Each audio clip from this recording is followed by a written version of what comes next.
Hello, everyone. Happy Magnificent Monday. Hope you're all doing amazing. We are going to get started here today. Welcome. I'm going to promote a few of you to panelists so that you can join me.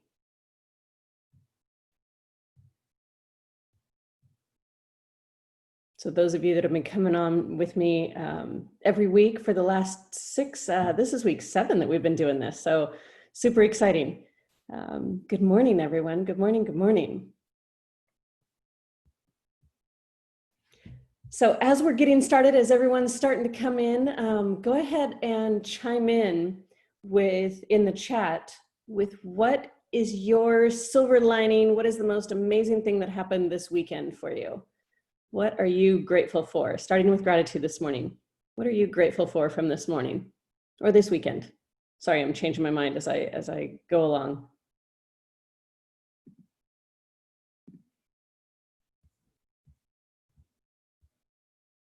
Online church and family time. Jessica, I love it. Love it.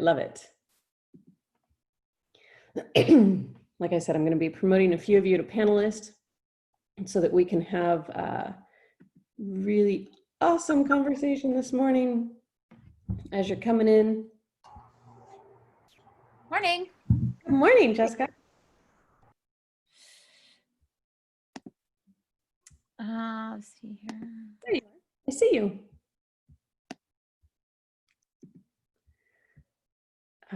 Family. Husband's birthday. Love it. Baking cookies for Teacher Appreciation Week. Yes, happy Teacher Appreciation Week, everyone. Yeah, I actually just had a run and took a quick shower, so we're just getting a little slow getting started this morning. I was like, I need to not be dripping sweat while we're kicking off these calls. I'm sure you guys don't mind, but you know, it's a thing for me.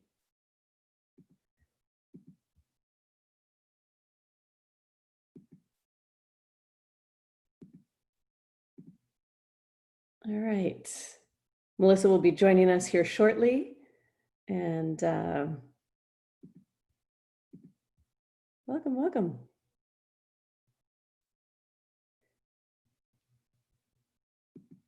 Hello.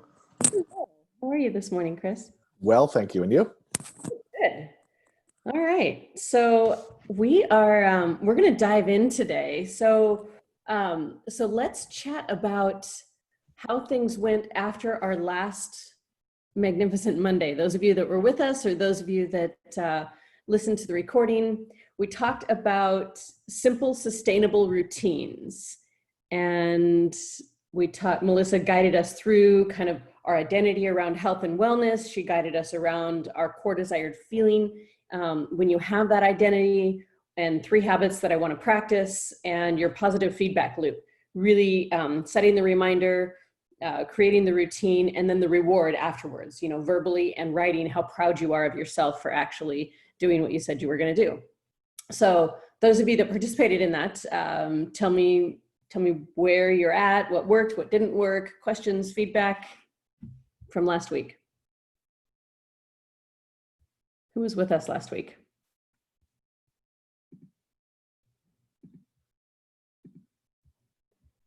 No one? No one was with us last week? Some of you were here, weren't you? No? Did you listen to the recording? Was it just me? I did not get to listen to the recording yet. Tired. No, I'm kidding. I'm kidding. Okay. I'm kidding. So when we, let's dive into that really quickly. When we talk about simple, sustainable routines, one of the things that we talked about, and this is kind of a key takeaway, even if you don't get a chance to listen to the recording, is to write down 3 habits that you want to practice. So the first things that come to mind, and what you would want to do to practice them. So the first thing that I wrote down last week was running every day for 30 minutes. And the next one was yoga every day for 30 minutes, and then healthy food prep every week. And like Melissa shared with us several times, really focusing on the first thing you wrote down, because that's usually the one that you are preventing or that you keep stopping yourself from doing. So mine being running every day for 30 minutes, I actually have gotten out for the past 3 days and gone for walks. And this morning I actually ran probably about half of, it was a walk run combination / I had a Dr. Joe meditation in, and Melissa, Audra's saying that the meeting won't let her in. Can you message Audra and see if you can help her out? Melissa's frozen. It's all good. Hopefully she can hear me. So as we think about those habits and those routines, it's all part of designing our life on purpose. So if we go back, and I'm going to kind of just skim through the weeks that we've talked about. And so if you get an opportunity to go back and look at our newsletter, we have every week in a recording. So we talked about filling your mental cup first. Then we talked about being in values alignment and what that would look like, how to do that, how to articulate your own values, how to live in alignment with them. Then we talked about your purpose and your passion. How do you actually lean into why you want to wake up every day? Then we talked about your natural brain wired strength and talent dynamics, and how your brain is naturally wired and how that helps you show up as a leader. Then we talked about trust and growing self-trust and team trust. And then we talked about simple, sustainable routines with Melissa. And this week we're going to talk about your original dream and how you want to live your life on purpose and what that looks like. So I have some cool things that I want to dive us into, and Melissa's screen is freezing, and let's see if we can get her back in here as well. So while I'm taking care of a couple of these tech challenges, if you guys can go ahead and take from last week's call and write down 3 habits that you want to practice. Write down the 3 habits that you want to practice. We'll just take this from last week before we get started. And then we'll go into how you're going to set a reminder for yourself, what that routine is going to look like, and then what your reward is going to be, what you're going to write down, and how you're going to tell yourself how amazing you are. So let me help with a couple of these technical challenges.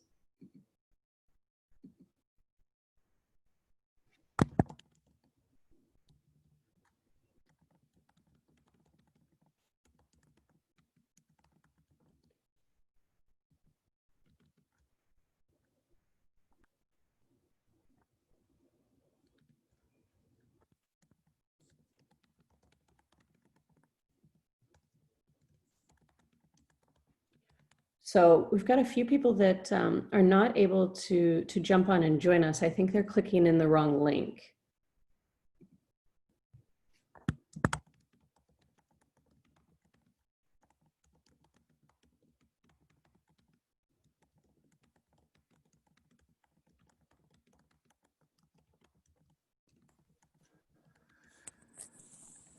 Sandy, the link that came last week that I posted to my calendar ended up being dead. The link that got sent out yesterday, or I'm sorry, this morning for the 1-hour reminder worked great.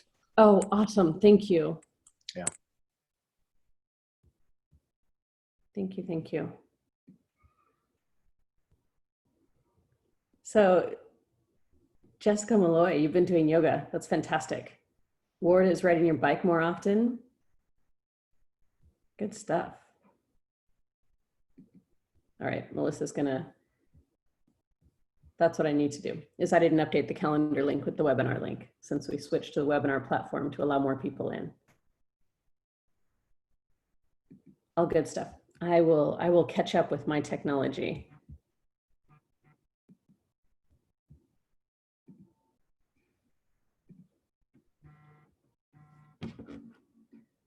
All right.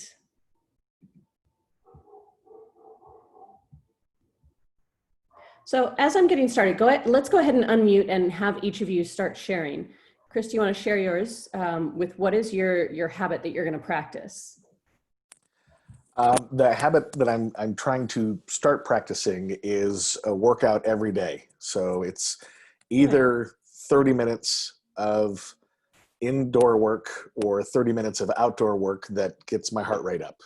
I'm about 50% successful at that. Perfect. Again, it's about progress, not perfection. Right. Right? And the positive feedback loop that Melissa referenced last week was all about giving yourself that reward. So setting the reminder, doing the thing that you want to do, and then giving yourself a positive reward in order to make sure that you are rewiring your brain to tell it that it's actually doing good. Who else? Who else wants to share? I've been trying to, since we've been in the lockdown, I've been pretty good about riding my bike almost every day. I've kind of fallen off the wagon, so to speak, for about like a week and a half because it's been kind of windy and it's not really enjoyable to ride into a headwind. It makes it rather difficult. Yeah. And it's kind of windy today. Got it. It's all good. All about, again, rewarding yourself for what you are doing and what you can do, right? Who else? Okay, I'll go. My daughter might come through the door in a second, but I will try. So I've been just like getting out and really just running because it's easy to do outside. Normally I go to the gym, but it's been really great just running around in my neighborhood. And I actually just kind of like go in the same, just right around the school. So there's a school nearby and I just kind of go right around there, and it just feels really great to get outside. So I don't have like, it's not like every day, but even if I get out and run or walk, I just like getting out there because it's like time I have by myself. And so that's one of them. And then I think the reward after is just how I feel. So I don't really say anything to myself. So maybe I could try that, but it's just the feeling after is enough in itself to make me want to get up and go do it the next day. Love it. And then reading. So this has been so great because I kind of like, as a mom, I have permission to not have to be running everywhere, and I don't feel any guilt about it because nobody can take anybody to gymnastics or to soccer. So it's allowed me to really kind of just slow down and have no guilt about not taking my kids to any kind of enrichment or fun. And as a result, I've been able to read and spend time like really just in doing things for myself that normally I don't get to do. So after this, it's definitely something I don't want to give back. I want to keep because I've really enjoyed just that downtime reading. Oh, I love it. And again, that's kind of like that same feeling. So I guess it's about the feeling for me is the reward. And then just trying to drink more water. So I need to be a little bit better about that. Hydrate. There you go. So that's kind of where I'm at, but I guess I could work on like saying that kind of, I guess rewiring my brain like Melissa was saying. Even just writing it down, even just having a journal that where you're able to write down that I ran today and it felt amazing. Today was incredible because I got to run. Just again, that positive feedback loop is either writing or verbalizing how amazing you are for doing that. So even if, at the end of your run, you go, I'm amazing.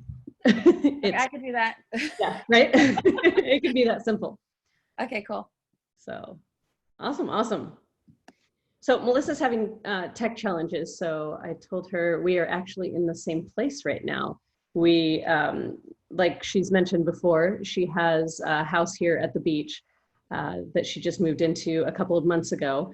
And we were able to celebrate one of our best friends' birthdays down here this weekend. So we kind of went from quarantine in Vegas to quarantine here at the beach house, but definitely good to just have a change of scenery and be able to go out and go for a run here and do all of the same things, but in the beach air has been really, really rewarding to just take the time and feel the different temperature and just savor the friendship time that we have as well. And making sure that we're still staying connected as girlfriends. And again, a lot of us, there's a lot of mental well-being stuff going on in the world right now where people are having that isolation. And if we're taking all of the same precautions, and this is my take on it, and everyone has their own opinion with what's going on, but I truly believe that part of our well-being is being connected to those that we are close to. And Melissa and Lily and I share such a deep bonded friendship, and they actually are roommates in Vegas. So being able to connect with them and have that, it refills my cup when, there's so many things that we're all doing work-wise and trying to give to others and share. We want to make sure that we're also filling our cup from that connection place, and making sure that we are really feeling connected to our friends. So it's super vital that we don't go into such isolation that we're forgetting to really reach out and have those meaningful connections with our friends. Especially the ones that are like chosen family for you. So make sure that you're doing that and you're taking time for yourself for that. So what I want to do today is I want to dive into, it's a dreaming exercise is the best way to describe it. So I want us to talk about the things that really fill our cups. I want us to dream into, what do we want this next phase of our lives to be? There's so much out there in the world that is focused on the fear and uncertainty, but we have the ability as individuals to actually take our power back and design our futures with intention. So in order to do that, we first have to kind of go into this big picture dreaming space. And so I'm going to walk you all through a series of questions.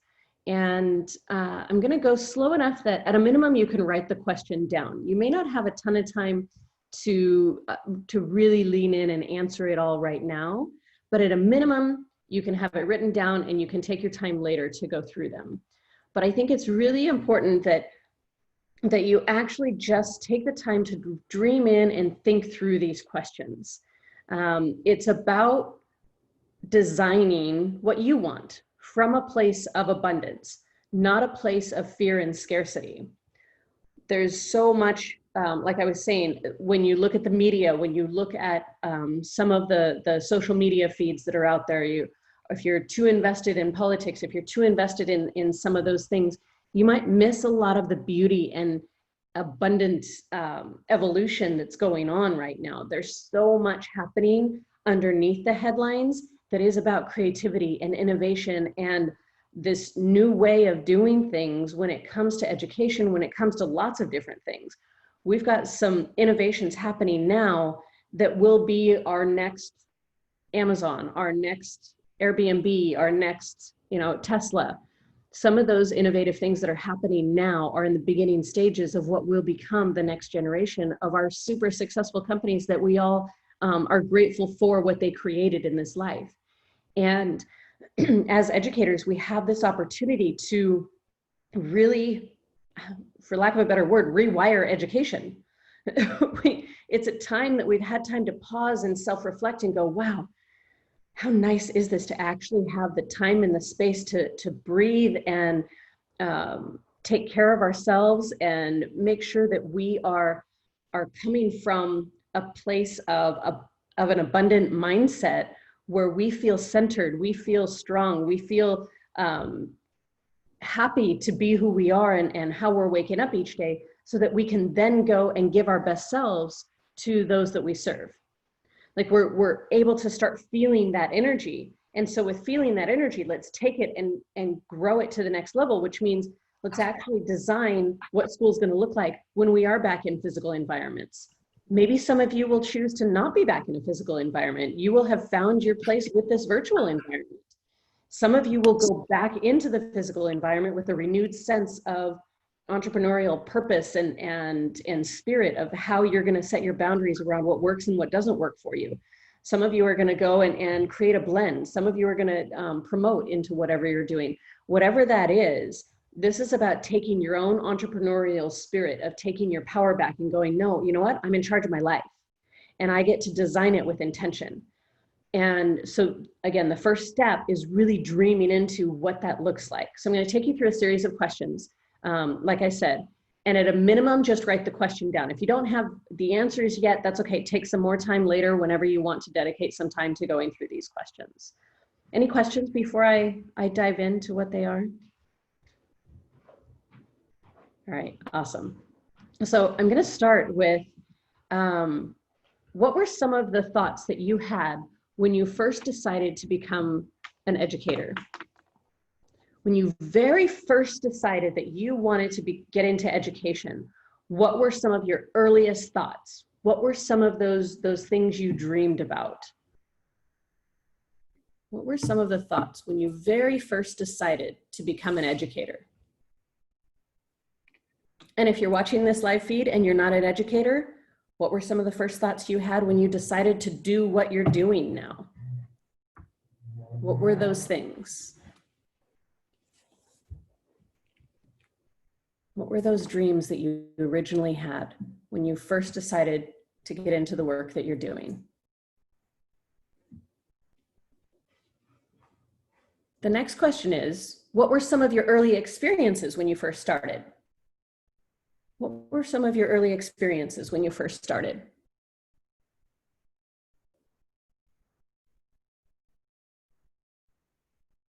And like I said, for right now, we're just going to go high level on the question. So write a word or a phrase of what pops into your head. So what were some of your early experiences when you first started? The next question is, how did you know this was right for you? How did you know that this was the right thing for you? How did you know that being an educator is right now?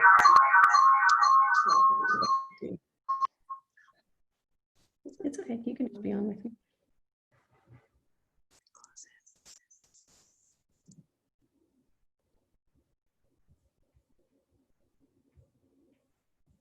Today is not an internet day.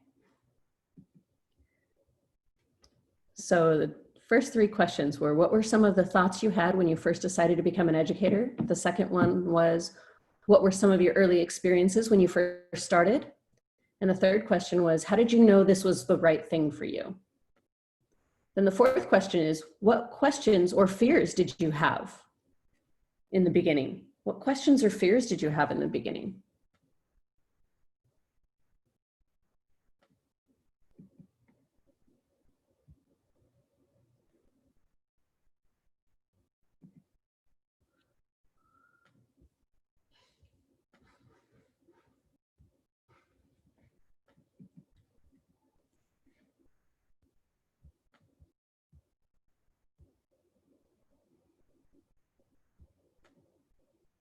Then the next question, question number 5 is, what is your dream for your job as an educator? What is your dream?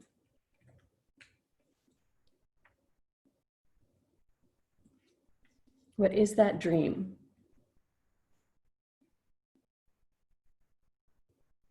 What do you want to create?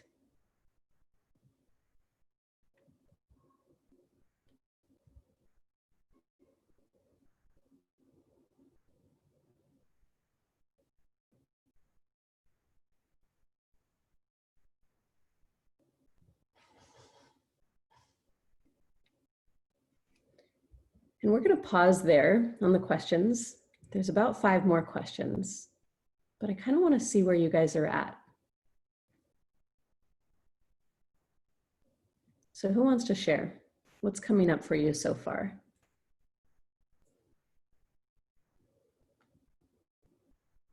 Yes, I'll share. Awesome. I got to go back to the questions to remember the 5 questions. Sorry, it's age.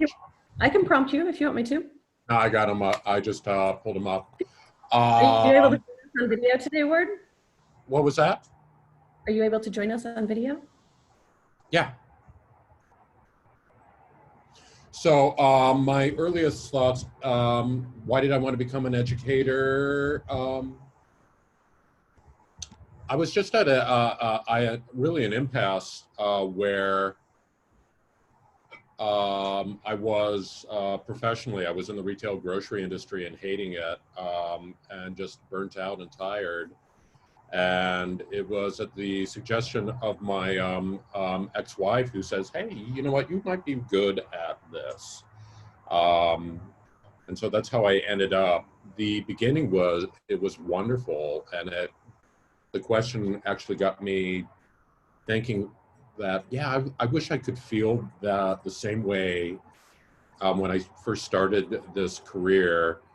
right now, and I don't, because getting jaded and dealing with the So I'm system. gonna keep in the positive sense right now, What's Ward, that? because I want to stay in your dream. I want to stay in your original dream and what your future dream is. I want to stay there for a minute because I'm we'll glad go you to asked about the future dream, because about 2 weeks ago, I had my daughter over, and she was working on her. I was helping her with her music theory final, because that was my major, music theory and composition. And uh, and then I realized that that's something that I really missed is writing, composing, and whatnot.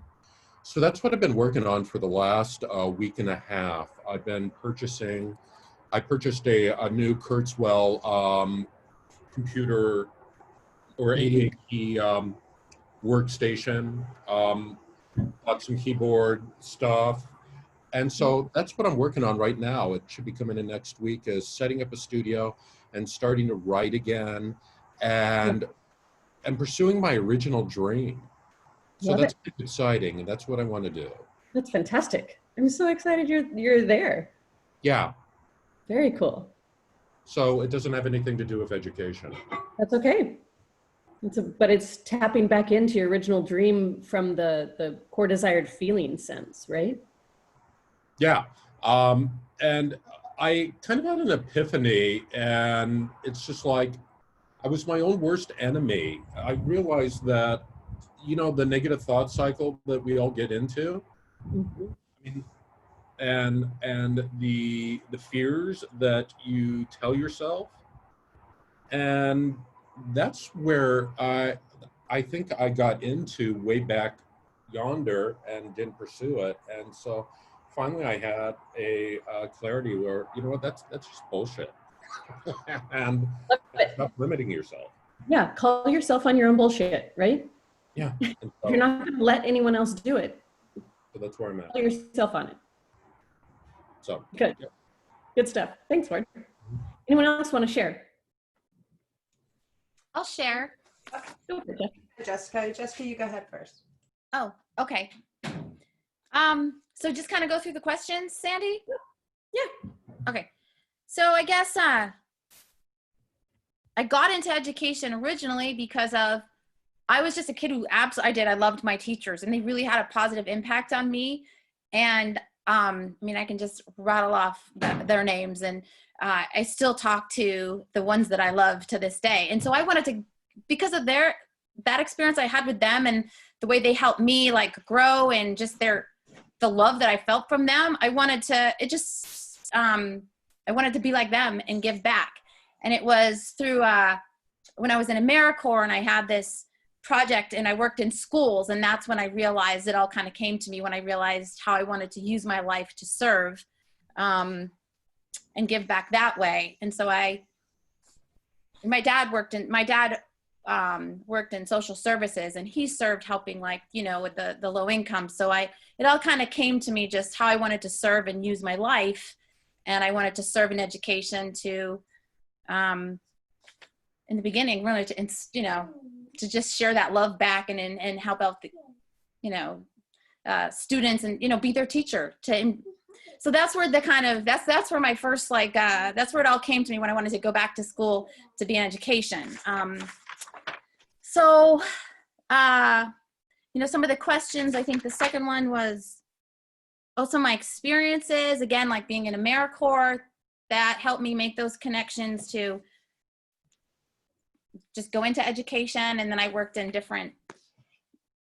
some of the different districts I worked in. But it felt right. One of the reasons I knew it felt right were the people I worked with. I connected also with the staff.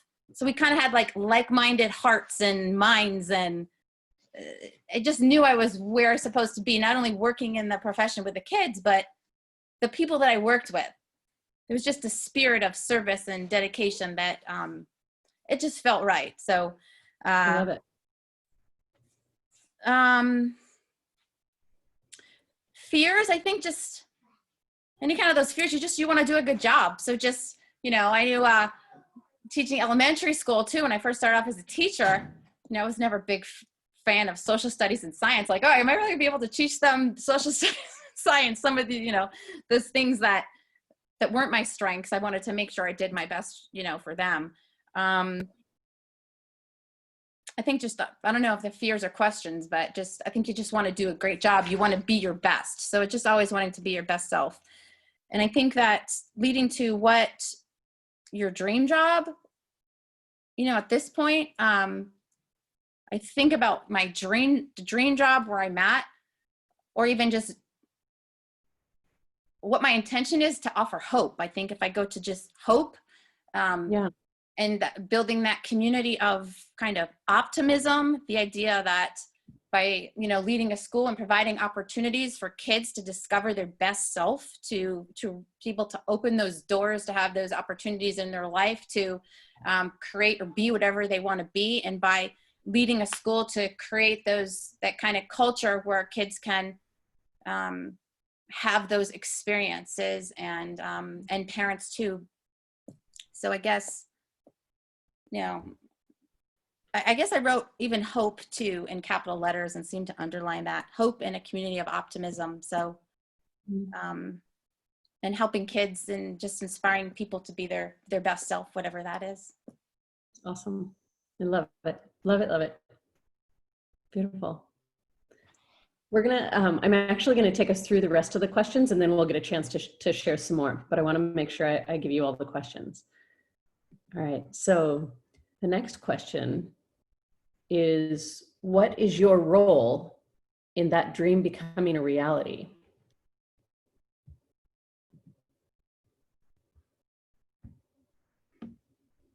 What is your role in that dream becoming a reality?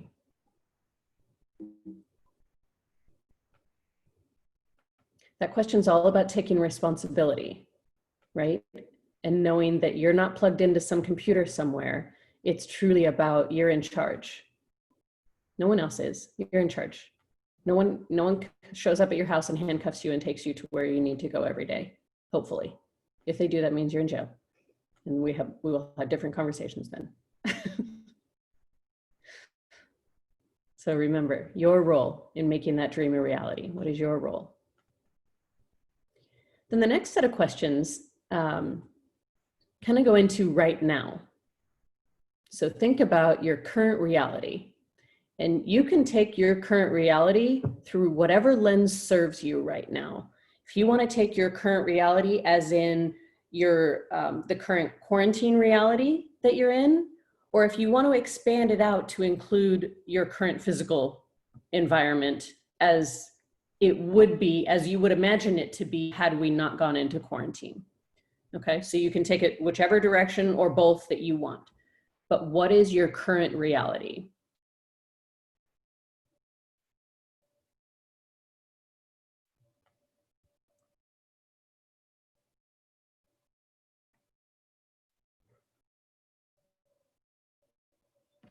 What makes that current reality unique?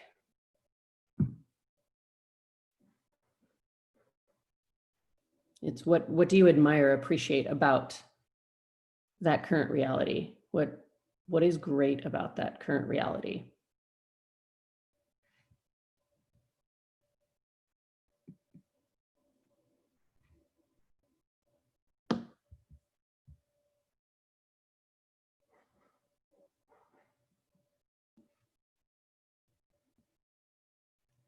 So the next question is more about combining it all together.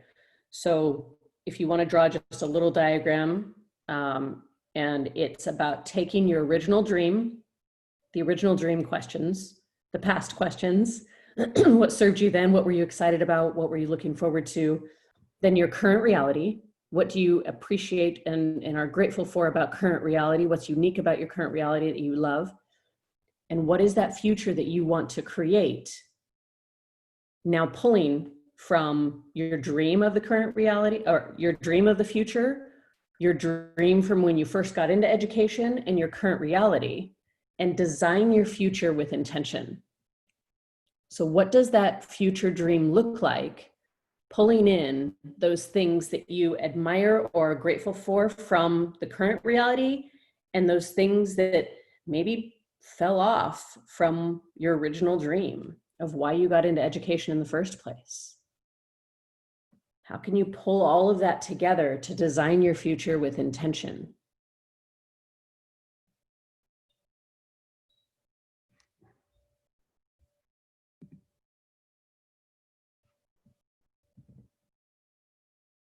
And what is the first step you need to take in order to make that future dream your reality? Just the first step, not the first 20, not the first 5, just the first one.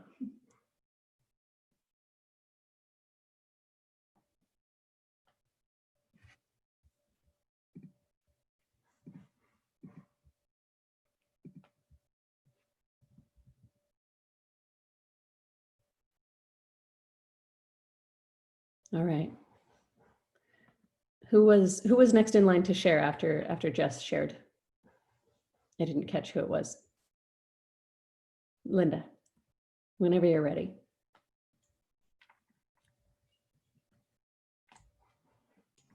Okay, so which are we sharing now? Just kind of share the big picture with us. Share the evolution. Okay, well, I came into teaching as it was a career change. I was halfway through my career and I worked as a professional chef in industry, and I had an operation that kind of bumped me out of the kitchen, and I was trying to figure out what I can do. And I loved mentoring employees, and I loved school myself. I'm a little nerd. And so I got all excited to build like the next generation of chefs and hospitality professionals, and was crazy passionate. And that's what got me excited. And my first experiences, there's another member of this group who was actually my mentor when I first started. I don't think she's here today, Cassandra. And so she actually made it very, very easy. So I did not have terrible early experiences as a teacher. And I know a lot of people who go from industry into education. It's a very difficult transition, but I had a great mentor. And I knew it was right for me because, I mean, some of the experiences, some kids weren't as passionate as I would have liked, but the ones that were what made me get up every day and want to do it. And I knew it was right for me because of watching the students' successes and seeing them, you know, get into the industry and having the same love for it as I did. And then also the relationships that I built with both the students, staff, industry people that I, you know, stayed in touch with and worked with my kids. But now I've built a fairly large hospitality program, and I still have, you know, another 13 years at least in education. And I think my next move is to get into an administrative type of position, whether it's like as a coordinator for career and technical education or administrator in a school setting. So I'd like to make sure before that happens that my program has evolved and it could like self-propel itself. And I think it's, you know, I'm here in Las Vegas, and I think that we really, really need this because the hospitality industry is suffering. And so we're going to need people who want to rebuild it, who have that passion for it. And I'd like it to be like a springboard for helping bring hospitality and tourism back to Las Vegas. My role is I have to start my second master's on educational leadership. And, but my reality is now that I have the gift of time. And I can do that. And I've had time to think and ponder, and I've gone back and forth. Do I want to do this? Do I not? I've had a lot of time to do self-reflection and to participate in a group like this and talk to a lot of people that I really respect, that know me. And I think that's what I'd like to do. So I guess my first step is to enroll in grad school. And I did send out the email to my mentor who I had when I was in grad school prior. And so she's putting me in touch with the right people. Love it. Because I think I could, you know, affect more people that way in that kind of role, or have more of a say, or, you know, maybe help make some changes, you know, so. Right. Beautiful. Beautiful people. Thanks, Linda, for sharing. Who else wants to share? I can share. So I'm just going to go down the line. My thoughts and dreams about when I set out. School was not easy for me. So I come from it from a different angle, which is I struggled. But I did want to make a difference, and I felt like I kind of understood where people were when they didn't get school, because there's a lot of kids that don't. And I also enjoyed the idea of any kind of sense of security that the job might bring with it, because there was a lot of instability in my life. My first experiences were kind of like a mixed bag because I was a theater teacher. The feeling of being overwhelmed, a little bit of like, the veteran teachers, which I can't believe that we are now. It's like, we're the veteran teachers. But like when you first started teaching, they kind of like, yeah, they pat you on the head. They're like, remember when we had that energy? I remember it all the time. And then, but versions of quasi success, like with my shows but there was overwhelming because I had 5 reps because, oh my gosh, it was a lot. How did you know that it was right? I was good at it and I had good connections with the kids. What my questions or fears was, could I keep up with the demands, which I think a lot of people, I had a teacher once tell me the first year as a teacher is where you learn what to put in the file that is the circular file, because everything's important. Everything has an exclamation point, so you don't know what to do.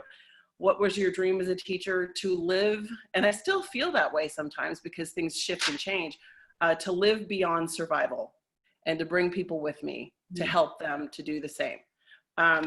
Colleagues, students, finding a way to not just survive. I hate that feeling. What is your role in that dream becoming a reality? I know that the things that I care about rely heavily on my ability to convey or guide a talent, organization, and ideas.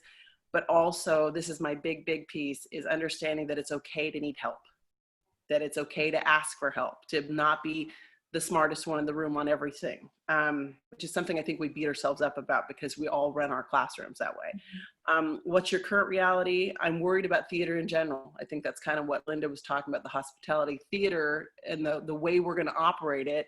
Right now, my backup plan, because we all have to have one, is that the theater, the play that we're going to put on might have to be a radio show. And my mind is being racked on that one.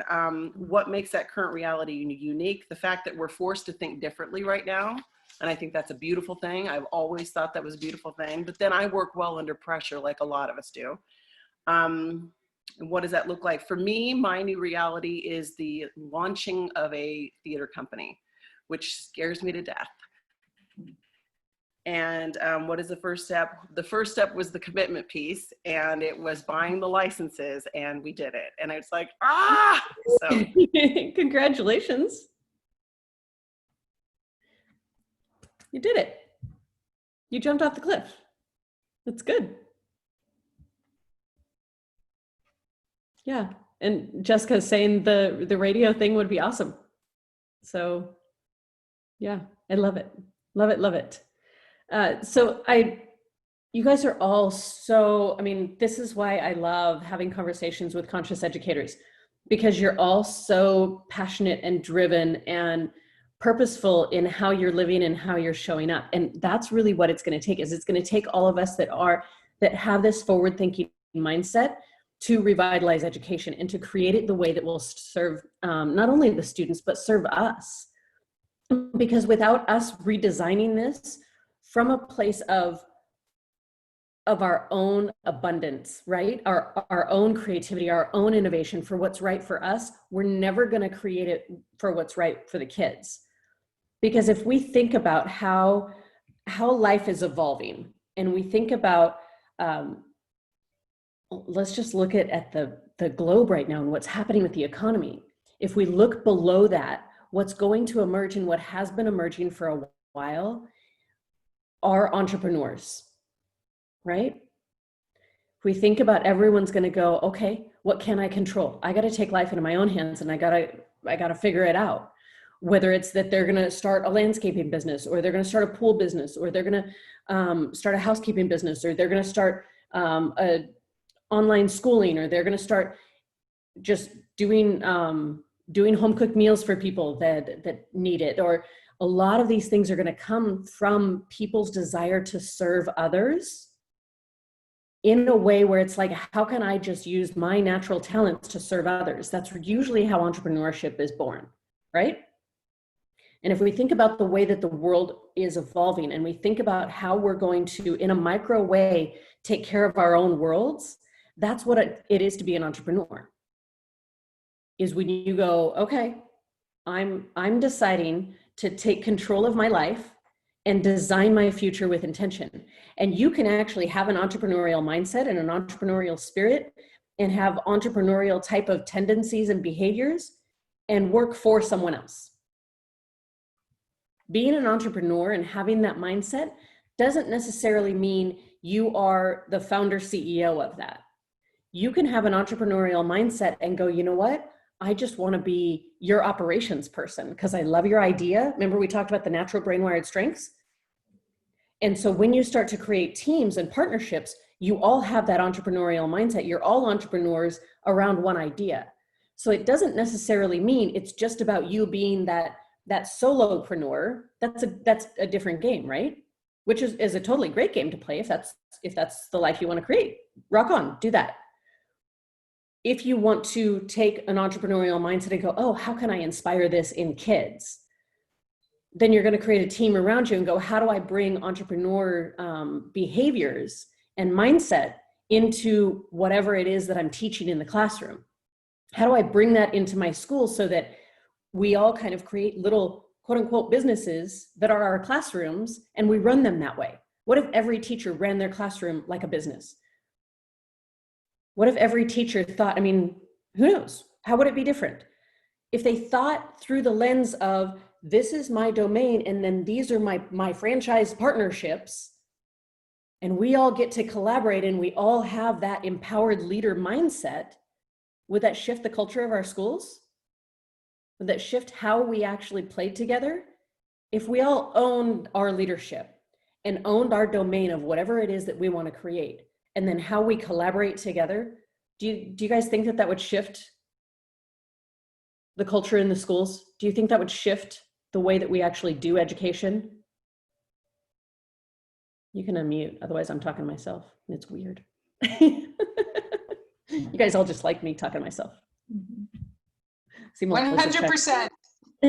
Sandy, 100%. Thanks, Tammy. Yeah, and I'll tell you something, exactly what you're talking to is what I've been able to create in the last probably 2 years in my classroom, and I saw it because every time I empowered them and I didn't micromanage them, they stepped up as little leaders. And the more everybody contributed, the less one person had to. And that meant my early childhood educators, myself, everybody, the classroom teacher, everybody got to really take a breather, take a back seat, and every little child got to shine their light, their gifts, their genius, and step into that position. So everybody's load was a lot lighter, the entire, all of us.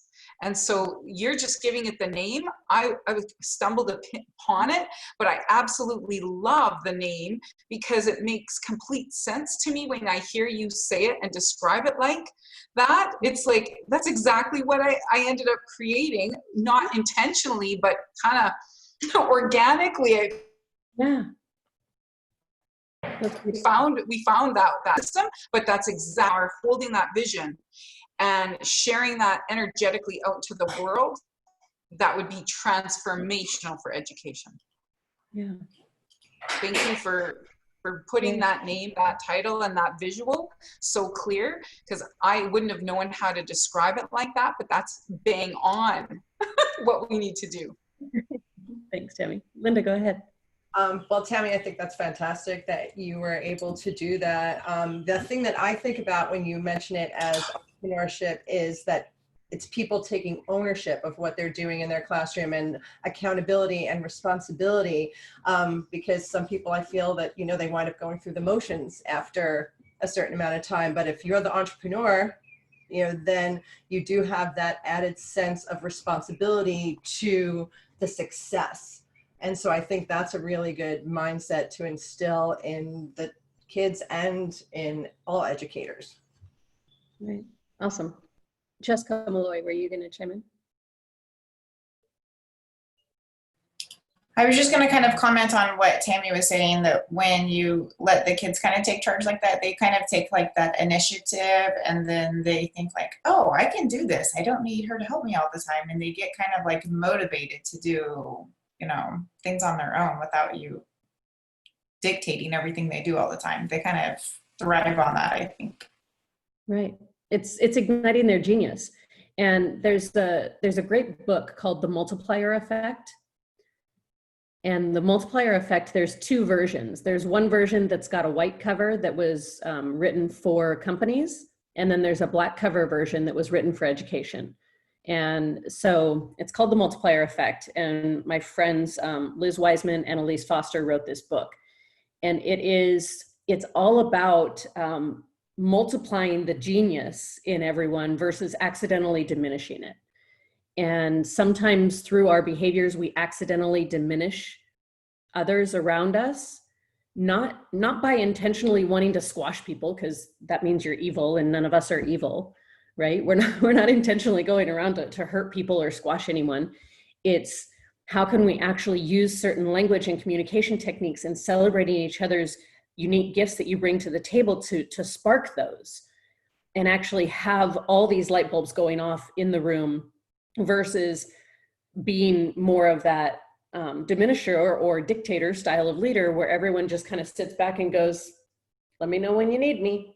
You know, it's not how we grow and evolve. And often in education, the system that was built eons ago doesn't serve us today, because that's what the system was built for, was for people to follow the rules, and that's it. It wasn't built for creativity and innovation. It wasn't built for next level thinking and next levels of consciousness like we have right now. And so we have a system of humans, of educators that are going, this system hurts my face. and how can I actually break free from this system but still do what I love? And that portal is through an entrepreneurial mindset. Because when you actually put that mindset and embed that into your head and your heart, and you take your power back from your natural brain-wired strength position, now you can actually move forward and create that dream, whether it's in the current physical structure of a school, or whether it's that you create your own thing, or you partner, or there's so many different options at that point. And it is all entirely up to you of what is right for you, to be in alignment with your values and actually design your life on purpose. Because without every educator doing that, we're doing an energetic disservice, at a minimum energetic disservice, to our students and therefore our future generations. Because if we are living and operating with a vice grip around our heads and doing things that hurt our faces, then we're not actually teaching them to live from that inspired and innovative place. Can I ask you something, Sandy? Because for me, the biggest thing is helping people visualize what this looks like, sounds like, feels like, acts like. Because most people, as you're describing it, it seems so unrealistic. They can't visualize it because it's not typically what they've ever seen. Right. And so it's like, I try to describe it like Olympic training. I said, if you started at 4 years old with these kids, that's why they perform like they do at 8, 9, and 12, and 15, but you wouldn't start at 15. And until somebody started that, we couldn't understand putting a 4-year-old in skates or skis or on a motocross or things like that, because it seemed so out of connection. So I think the biggest gap of getting them from here to here is showing examples of, and as soon as somebody comes into my classroom, a picture's worth 1,000 words. They are awestruck. They are like, are you a flippin' magician? Like they said to me, are you an effing magician? Like, what did you do and how did this come to be? And it's so powerful because then they want to know the every answer and the every how and the every why, and they want to know about it.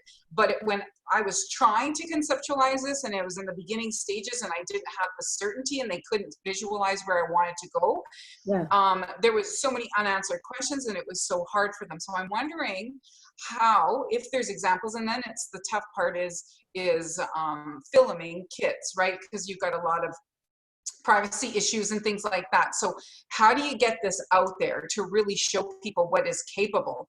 And like the Olympics, people can see it. So they're like, oh my God, how is this kid doing this? Well, I started really young. And this was the structure and this was the framework we used and put in place to create this. Right. So I think that's one of the, okay, well, here's the dream that we want, and here's the steps, but we have to help people really visualize and see how to get from here to there. Absolutely. To shift it. And so there's two different tracks, right? There's the student track and then the educator track. And I love the work that you're doing on the student track, because you're doing some incredible, if you guys haven't connected with Tammy, she's doing incredible work when it comes to early childhood and the elementary level of really sparking that inner genius in young kiddos.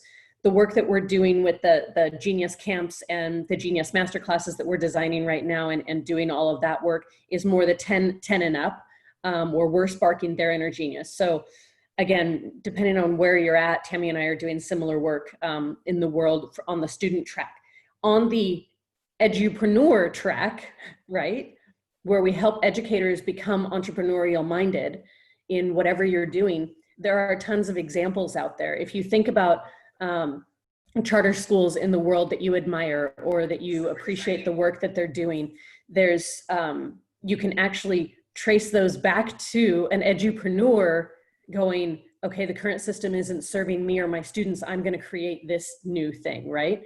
So there's several examples on the edupreneur path. If you start researching successful schools that are aligned with your vision, you can begin to look and model after. Not that you need to necessarily join what they're doing, you can still do your own thing, but these are all pieces and parts of becoming an edupreneur.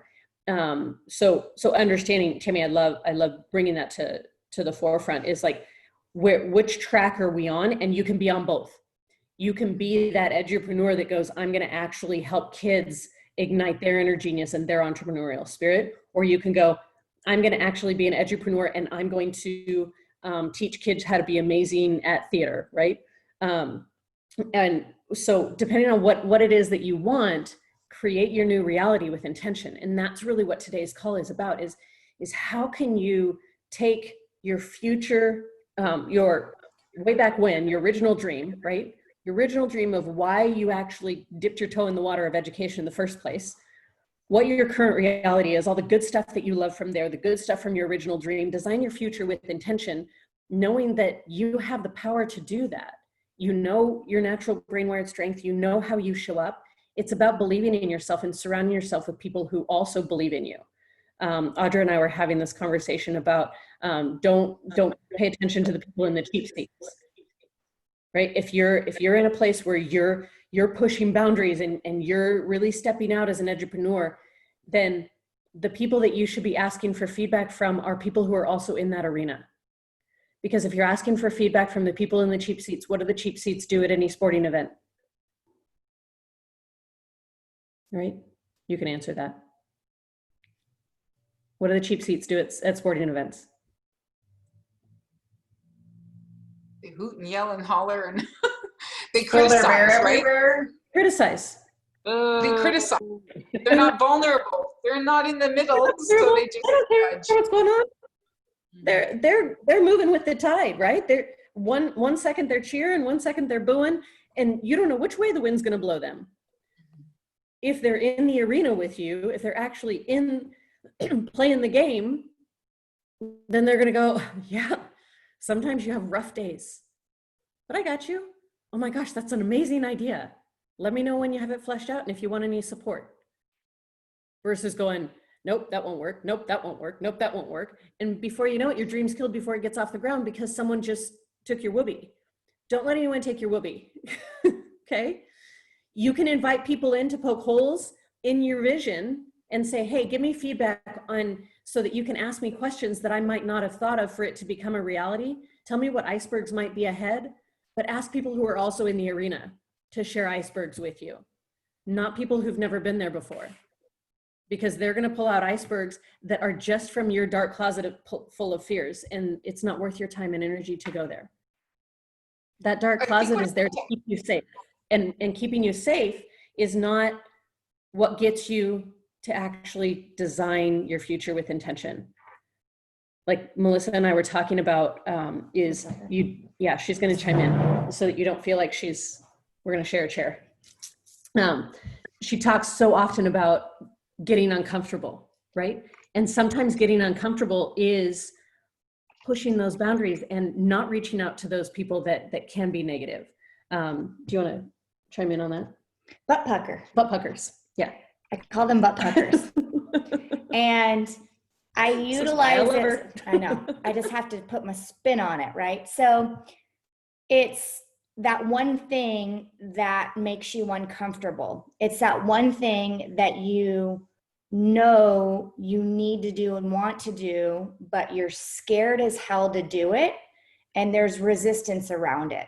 So there's like a visceral reaction, and it's uncomfortable to do it, right? So I use the analogy of this. So your conscious mind is 10% of your choices and your decisions that you make on a daily basis. Your unconscious choices are like waking up, going pee, brushing your teeth, how you make your coffee. That's safe, that's familiar, and that's what you know. So you have created these unconscious patterns and behaviors we all have, and that's how the brain is hardwired. But the uncomfortable, unpredictable, and unsafe is the conscious, right? But think about it, the first time that you go and you ride a bike as a child, you're like, ooh, I don't know about this. It's unsafe, it's unfamiliar, and it's unpredictable. And then you crash and you fall. That may prevent you from ever getting on a bike again. Did this one, that's a whole nother story. Or you get up and you practice again, right? So you have, I invite you to ask yourself where or what is the one thing that you have resistance around? And what can you do to practice that butt pucker moment that you're like, oh, I'm going in for it. And you give yourself permission to keep practicing that over and over and over again until you feel comfortable doing that. And I do these a lot. I push my clients to on a monthly basis. All my clients have what's the one butt pucker that we're working on this month? And then what are the actionable steps that you're going to take to create that and do that, right? And so write the butt pucker. What are the one or two things that you want to practice to evoke doing that? So get uncomfortable. It's worth it. Yeah, totally worth it. And so to the bike riding analogy, I'll share that story. When I was 12, I had an awful bike accident. Flipped over my handlebars, scraped my face, losing fingernails. It was awful. Ended up in the emergency room. My mom was, I grew up in Big Bear. She was down the hill, so she was 2.5 hours away. I was in the emergency room at 12 by myself, all scraped up. It was awful, awful, awful. So I didn't ride a bike again until 2 years ago when Melissa said, what's your butt pucker? And I was like, riding a bike. And it was scary as all get out to get back on a bike at, 43 years old and be like, I am as scared as I was when I was 5 learning how to ride a bike. But now I'm bigger and I have more to lose, right? I can't be scraped up. I can't I don't have time for that. And so I actually had one of my son's best friends, I reached out, we were talking about it in their driveway one day, and she was like, oh, I have a bike I don't even use. You can have it. So she gave me her bike, and I was like, okay, now I have to do it, because it just came easy to get a bike. And so then my son was out there teaching me how to ride a bike again. And it was super cute and so humbling. You have no idea. But now it's like, okay, I can ride a bike. I was in Florida visiting my sister a few months ago and went to a friend's house with her, and they were like, yeah, let's get on, we have all these bikes. We're going to ride down to get some ice cream. And I was like, okay, I can do this. And I had that moment of pause, like, wait, oh yeah, I can do this. And then I wrote it and I was like, oh, not so bad. I'm good. So again, it's really pushing yourself to dive in, because those butt puckers can change your life. When you let go of, they do change your life. And letting go of those limiting beliefs that you have built in that have kept you quote unquote safe, but not really safe. So because you are always safe, no matter what, you are always safe. Our bodies were built for fight or flight, but if you look at the majority of the time in your life, you don't have to be in fight or flight. So remind yourself that you are safe. And when you start feeling those visceral sensations, remind yourself you're not being chased by a tiger. It's all in your mind. Choose the thoughts that actually serve you for you to design this life with intention. So I honor all of you for showing up and for diving in and for designing your roadmaps. And we're going to talk about that next week. We're going to talk about what it is to become an edupreneur. We're going to talk about more of the details of what that looks like. We're going to talk about the levels of consciousness that you'll grow through. We'll talk about creating a quarterly roadmap of your core desired feelings and any icebergs that might get in the way. And we'll talk about how we can actually move through some of those pieces and parts to become the edupreneur that you want to be. And Tammy, I see your question about resources to share. So we will, we're going to talk about some of those things. It's not something that I've really seen out there. I know that it probably is in small pockets, but the entrepreneurial spirit in our current school system does not exist for educators or really for students. There are some programs out there. I'm not going to say there's none, but in terms of overall, but that's the opportunity we have right now, is to look at where the future economies are going. And it's going to be entrepreneurs that actually change the world, because we're going to be able to bypass the red tape of government and actually just work together as humans. And so the more that we can lean into that as educators and we can collaborate around the world with other edupreneurs, the more we can actually make the impact and the income we all desire. And that's really my hope, that I can share with you guys the how to make that happen, but it's going to be in bite-sized pieces on these Magnificent Monday calls. And then we're going to dive into a whole course that we'll be launching mid-June of how you go from educator to edupreneur. And I've got 12 modules worth of videos that I'm filming over the next couple of weeks. And then it's going to be a year-long program that you'll have access to weekly Q&As that'll be more intentional. These Magnificent Monday calls are really just kind of a spark, and where you can run with things on your own. That course will be more intentional, where you will have the detailed handouts, you will have the weekly accountability and all of that. Again, these Magnificent Monday calls are just a spark, and if you take it and run with it on your own, rock on, fantastic. If you want more support, again, we'll be launching that course mid-June. Let's get through the rest of the school year first. And I invite you to have accountability, right? So like, I'm a big proponent of accountability. You know, when we talk or write things down that we want to create, or the life that we want to design, and becoming these things, that's great. But when you start to have some accountability, whether it's a coach, whether it's a friend, or whether it's a support group, that actually is going to hold you accountable to when you say you're going to do something, you're going to do something. And so that goes back to the bucket of self-trust. If you say you're going to do something and make a shift in your life, you are responsible for creating that and moving with that. The moment that you don't do that, you are eroding at your own self-trust. So that's where accountability can be really, really beneficial, right? And if you have those butt puckers, or you have those things that you're looking to move forward to, hire a coach, ask for help. If it's to get a loan, whatever it is that you're growing or expanding on, ask yourself, who can I reach out for accountability? Where am I at in my evolution that someone can help me take me to the next level? Is it a financial coach? Mm-hmm. Is it a lifestyle coach? Is it, whatever kind of accountability that you need, because that's going to help you to practice more self-trust and have accountability in creating the life that you want. We both have coaches. Yep. She's got a coach right now. I have a coach right now. I financially invest in my coach. She financially invests in my coach. Yeah, I have 2 coaches right now. Yeah.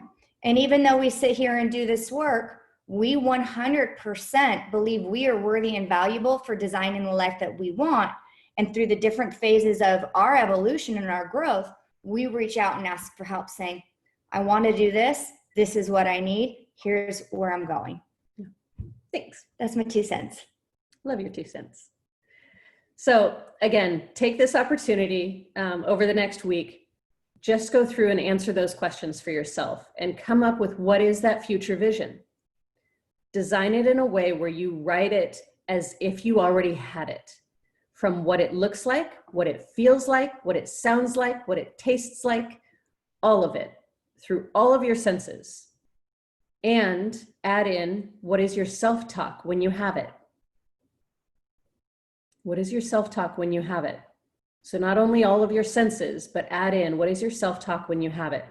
So design that future vision. That's what I'm going to encourage all of you to do over the next week, is find some time with yourself and write it out as if you already have it. And what is your self-talk when you do?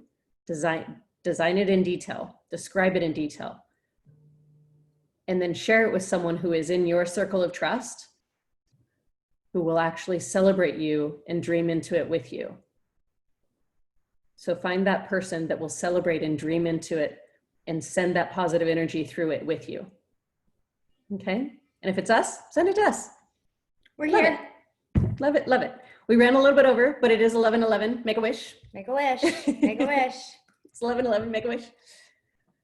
My wish is that all of you have a beautiful, abundant week wherever you are in the world, that you actually take some time for you, nurture your cup every day, fill your cup first every day, and make sure that you reach out to someone who is like chosen family. Even if they're your birth family, they could also be chosen and birth at the same time.